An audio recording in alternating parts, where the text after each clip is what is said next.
गरीब भाई और अमीर भाई। एक गांव में मंगला नाम की एक औरत रहती थी। उसके दो लड़के थे, एक का नाम अमन और दूसरे का नाम अमर था। अमर सबसे बड़ा लड़का और अमर छोटा लड़का था।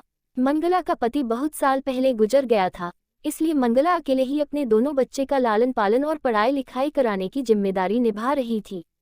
अमर और अमन अब दोनों बड़े हो चुके थे। दोनों की पढ़ाई की चिंता अब मंगला को सताने लगी थी। एक दिन मंगला का भाई मंगला के यहाँ घूमने आया तो मंगला में अपने चिंता का कारण अपने भाई को बताया कि मैं अपने दोनों लड़कों को कॉलेज की पढ़ाई के लिए शहर भेजना चाहती हूँ, पर मेरे पास पैसे नहीं है। तब मंगला के भाई ने कहा कि मेरे पास भी पैसे नहीं है, लेकिन मैं तेरे एक लड़के को पढ़ा सकता हूँ। पहले तू यह बता कि तेरे लड़के पढ़ने में कैसे हैं। तो मंगला ने कहा, बड़ा वाला लड़का पढ़ने में तो अच्छा नहीं है, लेकिन छोटा वाला लड़का अमन पढ़ने में बहुत अच्छा है और होशियार है। यह सुनकर मंगला के भाई ने कहा कि तू दोनों को पढ़ाकर पैसे बर्बाद मत कर, अपने छोटे बेटे को शहर भेज दे।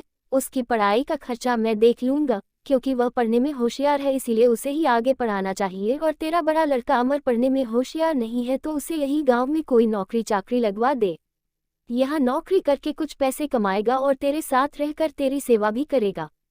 मंगला को अपने भाई की यह सलाह बहुत ही पसंद आई। उसने भाई की मदद से अपने छोटे लड़के अमन को पढ़ाई लिखाई के लिए शहर भेज दिया और गांव के सरपंच से बात करके अमर को गांव के ही एक छोटे से ढाबे में रखवा दिया। गांव के ही ढाबे में अमर काम करने लगा और थोड़े थोड़े पैसे कमाकर मां की घर चलाने में मदद करने लगा।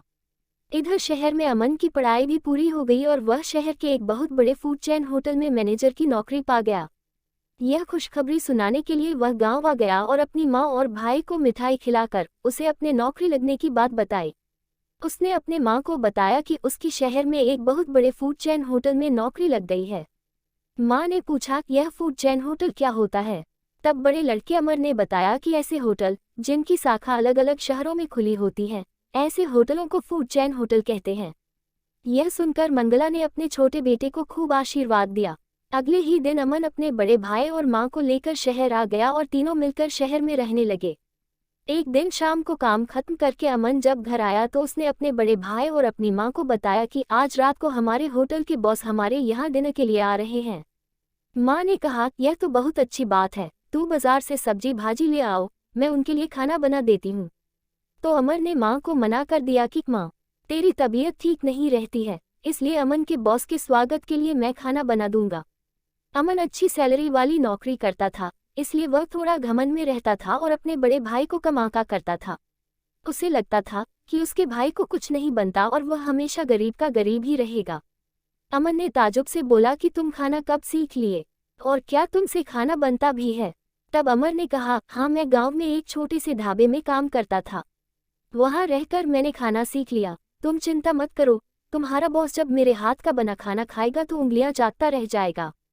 तभी दरवाजे का डोर बेल बाजार तो अमर ने कहा, देखो अमन, लगता है तुम्हारे बॉस आ गए हैं, मैं दरवाजा खोलता हूँ। अमन ने तुरंत अमर को रोका और कहा कि तुम्हारे पास कपड़े पहनने के सलीके नहीं है, तुम गरीब और अनपढ़ की तरह कपड़े पहनते हो, इसलिए तुम दरवाजा मत खोलना, वरना बॉस को लगेगा कि हम लोग कितने पिछड़े लोग हैं। और जब तक बॉस रहेंगे तो तुम बॉस के सामने मत आना, किचन में ही रहना। अमर को अमन की बातें सुनकर थोड़ा सा बुरा लगा, लेकिन फिर उसने सोचा कि उसका भाई पढ़ा लिखा है तो सही बोल रहा होगा। अमन बॉस को अंदर लेकर आया और अपनी मां से परिचय करवाया।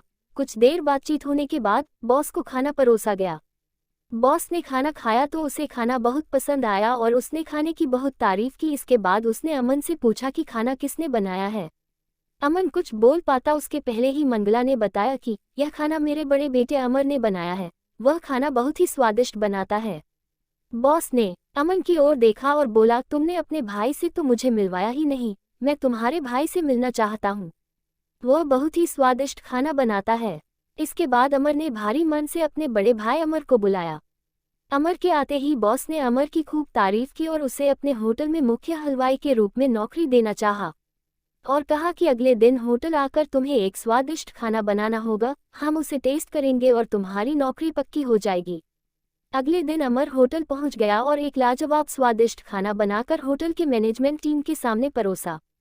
होटल की मैनेजमेंट टीम ने जब उस खाने को चखा तो उन्हें वह खाना बहुत ही स्वादिष्ट लगा। तभी बॉस ने अमर से कहा कि मुझे तुम्हारा स्वादिष्ट बनाया हुआ यह भोजन बहुत ही अच्छा लगा। लेकिन मुझे दुख है कि तुम्हारा भाई तुम्हें यहाँ नौकरी करता हुआ नहीं देखना चाहता। मैं जब आज अपने घर से होटल में आ रहा था, तभी मैंने अमन को एक चौराहे में खड़े होकर अपने एक कर्मचारी से बात करते हुए देखा, तो मैं वहाँ चुपचाप खड़ा होकर इनकी बात सुनने लगा। तो मैंने सुना कि अमन मेरे उस कर्मचारी से कह रहा है कि जब तुम मेरे होटल पर आकर खाना बनाना, तब वह कर्मचारी तुम्हारे खाने में अधिक नमक डाल देगा। इसकी वजह से तुम्हें यह नौकरी नहीं मिल पाएगी। यह सुनकर अमर ने अपने भाई अमन से इसका कारण पूछा, तो अमन ने कहा कि मैं इतनी पढ़ाई लिखाई करके यहाँ तक पहुँचा था और तुम बिना पढ़े लिखे यहाँ नौकरी करने वाले थे और मेरे जितना ही वेतन पाने वाले थे। यह मुझे बर्दाश्त नहीं था और मैं चाहता था कि जीवन भर तुम मेरे दिए हुए पैसों में ही अपना जीवन जियो और मेरे प्रति एहसानमंद रहो। इसलिए मैंने ऐसा किया था, लेकिन मुझे अब अपने किए गए इस काम पर पछतावा है। मुझे माफ़ कर दो मेरे भाई। तभी बॉस ने कहा कि अमर, आज से तुम हमारे यहाँ काम करोगे और तुम्हारे भाई अमन को आज ही मैं नौकरी से निकाले दे रहा हूँ। यह सुनकर अमर ने तुरंत बॉस से कहा, नहीं सर, ऐसा मत करिए, मेरे भाई से एक छोटी सी गलती हो गई है, उसके लिए इतनी बड़ी सजा उसे मत दीजिए, आप उसे माफ़ कर दीजिए। उसने मेरे प्रति जो भी किया मैंने उसे माफ़ कर दिया। अमन ने जब यह सुना तो वह रो पड़ा और अपने भाई के पैरों में गिर गया। इसके बाद दोनों भाई हंसी खुशी उस होटल में काम करने लगे और हंसी खुशी उनका जीवन बीतने लगा।